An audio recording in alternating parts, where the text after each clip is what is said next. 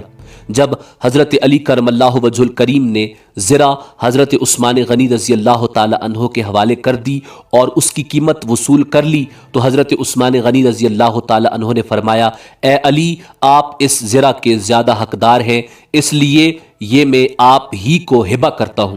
حضرت علی رضی اللہ تعالی عنہ چونکہ خود بھی سخی تھے، اس لیے حضرت عثمان غنی رضی اللہ تعالی عنہ کے اس سلوک کا شکریہ ادا کیا اور زرہ اور درم لے کر حضور نبی کریم صلی اللہ علیہ وآلہ وسلم کی بارگاہ اقدس میں حاضر ہوئے اور تمام واقعہ بیان کیا، جسے سن کر حضور نے حضرت عثمان غنی رضی اللہ تعالی عنہ کے حق میں دعائے خیر فرمائی۔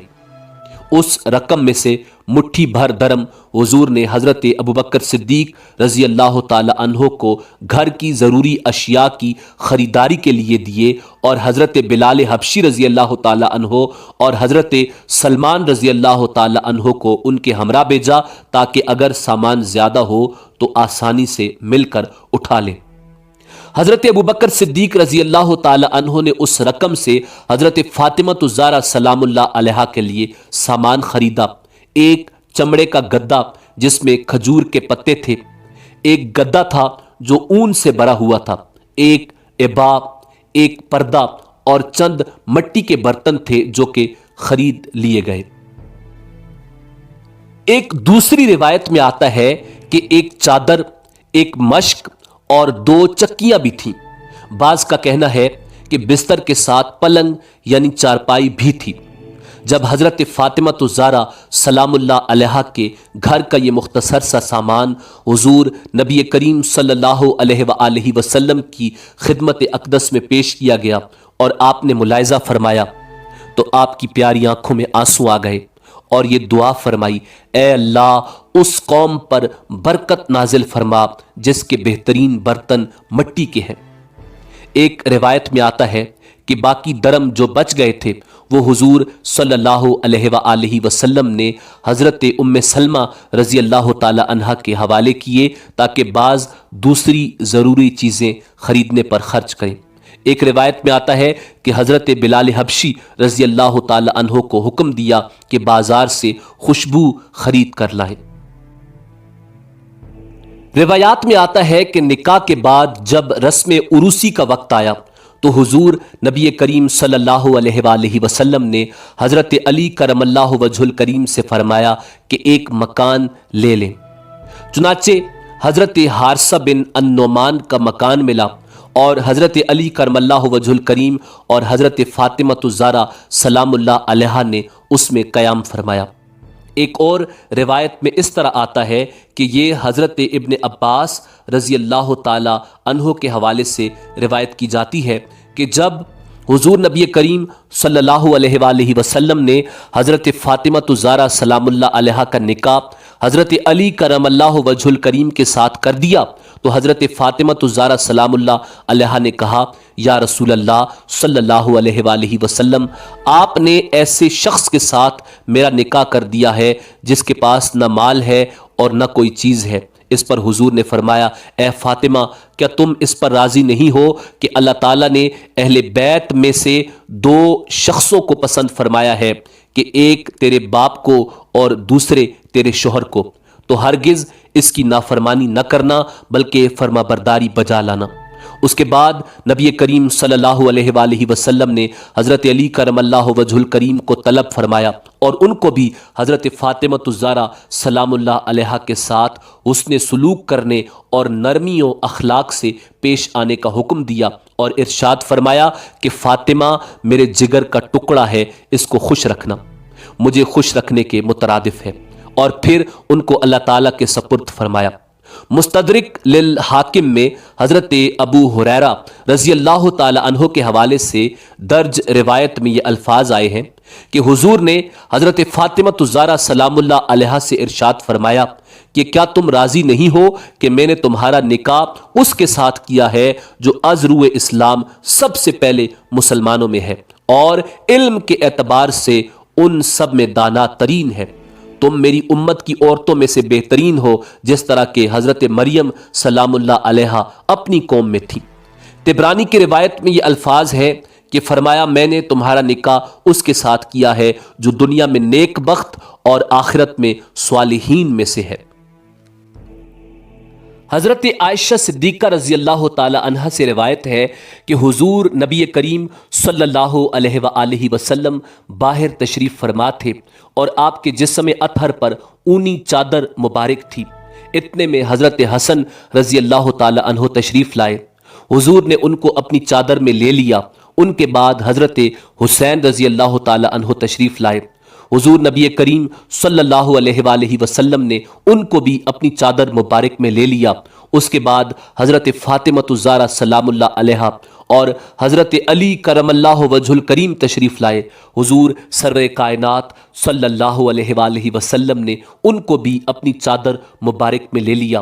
اس وقت یہ آیت مبارکہ پڑھی، انما یرید اللہ لیذھب عنکم الرجس اہل البیت ویطہرکم تطہیرا، بے شک اللہ تعالیٰ ارادہ فرماتا ہے کہ اہل بیت تم سے ناپاکی کو دور فرمائے اور تمہیں خوب پاک و منزہ فرمائے۔ اور حضور نبی کریم صلی اللہ علیہ وآلہ وسلم نے ان چاروں نفوس قدسیہ کے بارے میں ارشاد فرمایا، میں اس سے جنگ کروں گا جو ان سے جنگ کرے گا، اور میں ان سے صلح کروں گا جو ان سے صلح کرے گا۔ حضور نبی کریم صلی اللہ علیہ وآلہ وسلم کی یہ عادت مبارکہ تھی کہ جب حضرت فاطمہ الزہرا سلام اللہ علیہا تشریف لاتی تو آپ ان کے لیے کھڑے ہو جاتے اور ان کا ہاتھ تھام لیتے اور ان کی پیشانی کو بوسہ دیتے اور اپنی جگہ پر بٹھاتے۔ اسی طرح جب حضور نبی کریم صلی اللہ علیہ وآلہ وسلم حضرت فاطمہ الزہرا سلام اللہ علیہا کے پاس تشریف لے جاتے تو یہ حضور نبی کریم صلی اللہ علیہ وآلہ وسلم کے لیے کھڑی ہو جاتی اور آگے بڑھ کر حضور کا دست مبارک تھام لیتی اور اپنی جگہ پر حضور کو بٹھاتی۔ حضرت فاطمہ الزہرا سلام اللہ علیہا نے رمضان سہ شنبہ کی شب سن 11 ہجری میں وصال فرمایا، جبکہ حضور نبی کریم صلی اللہ علیہ وآلہ وسلم کے وصال مبارک کو 6 ماہ گزر چکے تھے۔ اس وقت آپ کی عمر مبارک 28 برس تھی، بعض روایات میں 29 برس لکھا ہوا ہے۔ قبر انور جنت البقیع میں موجود ہے۔